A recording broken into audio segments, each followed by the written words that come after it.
Hey, what's going on, everybody? Stan Rants here, back with another rant. This is my second video, and I'm in the car again. If you guys are wondering how I'm conducting this so far, is basically I spend every second of my free time at school browsing through the news and formulating opinions on it. And then when I get in the car, I rant on it, basically.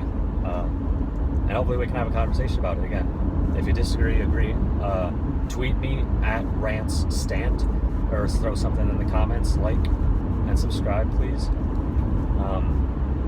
But yeah, so it's a 30-minute drive for me to school anyway, so this is a good way to pass the time, I guess. So I wanted to talk today, Joe Biden, as we covered in the first video, projected president-elect of the United States. Maybe some people on the right might be upset with me because I basically acknowledged his victory, because at the time I didn't see a ton of evidence for voter fraud, and I'm not someone who operates in the absence of evidence. But since then, there have been a couple court rulings in Michigan. I believe Arizona, like the media is backing off of its call for Arizona too. So this thing ain't over. I apologize for that. Hopefully Donald Trump can win. As I mentioned in the first video, I voted for him. But regardless, Joe Biden gave I guess you could call it a victory speech. Pretty much a victory speech, widely perceived as a victory speech. And it was all this talk about unity, which is par for the course for any politician, granted. I believe Donald Trump, an exact quote from his victory speech is, now is the time for America to heal the wounds of division.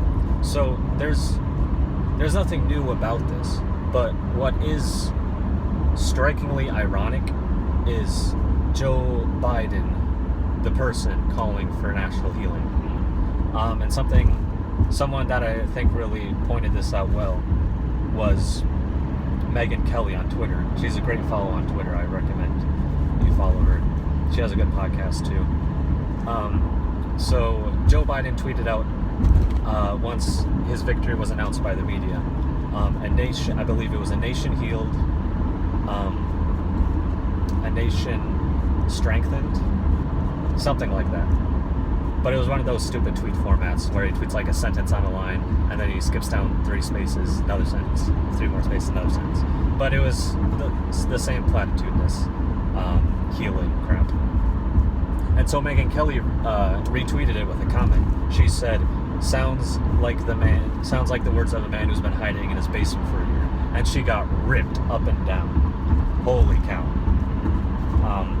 There were blue checks responding to her all day. She was trying to rebut them all before Megyn couldn't keep up. But her reasoning is pitch perfect, because Joe Biden is a swamp creature. We covered this in the last video. By the end of his first term, he will have been in Washington for over 50 years. So, and it seems odd for him to be calling for unity when his party has besmirched 70 million Americans who voted for Donald Trump as racist, sexist, bigoted, immigrant haters. You know, so we're not ready to heal yet, Joe. And just over the weekend, Alexandria Ocasio-Cortez, the congresswoman from New York, the fresh face of the Democratic Party, as very fresh, very face, as Ben Shapiro calls her. She tweeted out, "Is anyone keeping a list of the Trump sycophants?"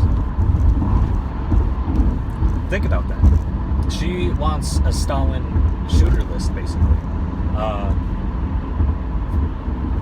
She wants a tally of the people going to the gulags and re-education camps, or in this case, the people who she wants fired from their jobs. And so, Joe Biden, I'm all for unity, man. But how about, and this is another point Megyn Kelly made, how about you speak to the radicals in your own party, hoping to get half the nation, hoping to smear the opportunity of smear the reputation of anyone who didn't vote for you. So, Joe Biden, I'm sure you're a decent guy to talk to. I don't think any of your policies. But this sort of notion that everything is fixed now that Donald Trump is purportedly out of office, and it's only just conservatives who are standing in between a divided country and a healed country. I don't buy it. Again, over 70 million Americans voted against Joe Biden, and he thinks that he has this mandate.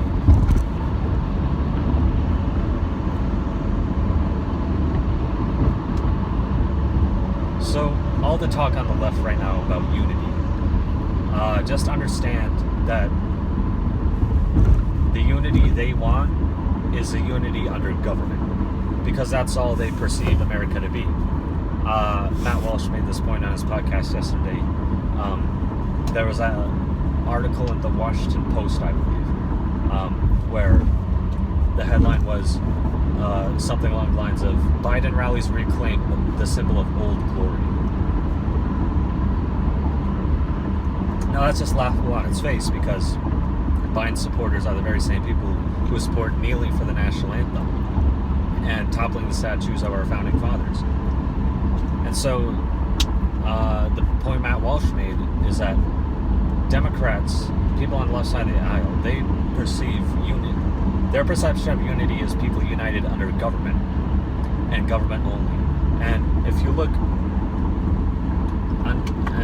back in history, that almost never works out. Okay, you need to have more than government to unify. You need common values: freedom of speech, freedom of press, freedom of religion. You need common values to hold you together. Just because some guy won a popularity contest doesn't mean that everything's hunky-dory.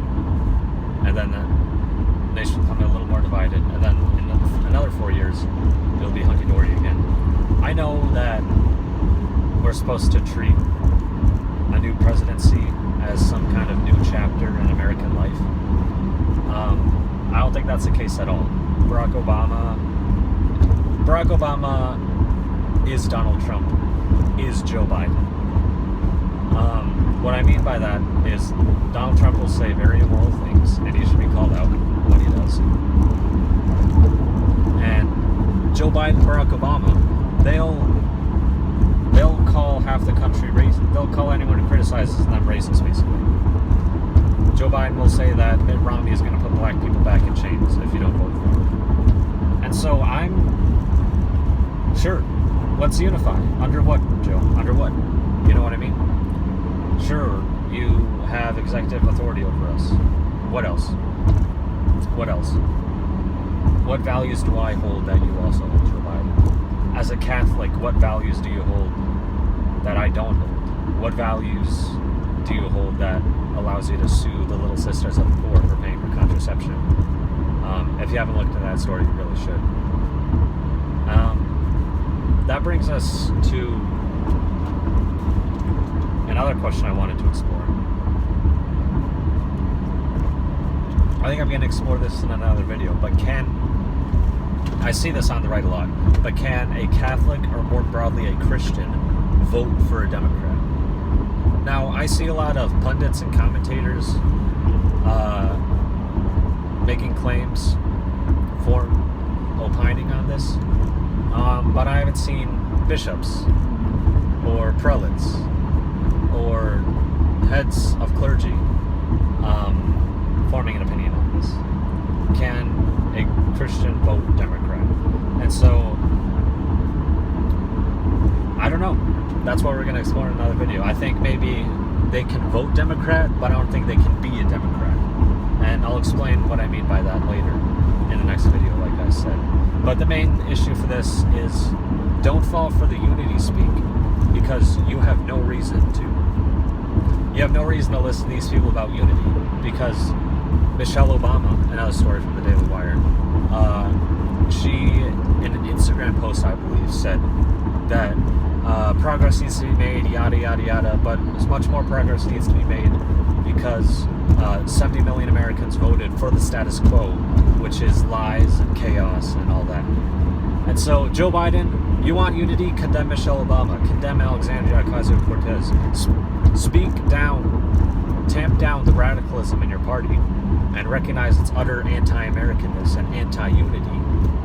and then we'll talk about unity. But I don't think you're willing to do that. I think you're just willing to do anything for the sake of power. So I guess what I'm saying is, prove me wrong, Joe Biden. Prove me wrong. I want unity. I want desperately for us to be united in America. I don't know if this is coming to civil war. I don't think it is. But we can't go on like this. That's all I know. We can't go on with half the population thinking that the cops exist solely to take down black people, with half the population thinking that, I don't know, that there are more than two genders, right? So I guess what I'm saying is, prove me wrong, Joe Biden. Prove me wrong. I want unity. You say you want unity. Prove me wrong. That's what I'm saying. So thanks for sticking with me, guys. Thanks for listening. Godspeed, and we'll be back in a few days.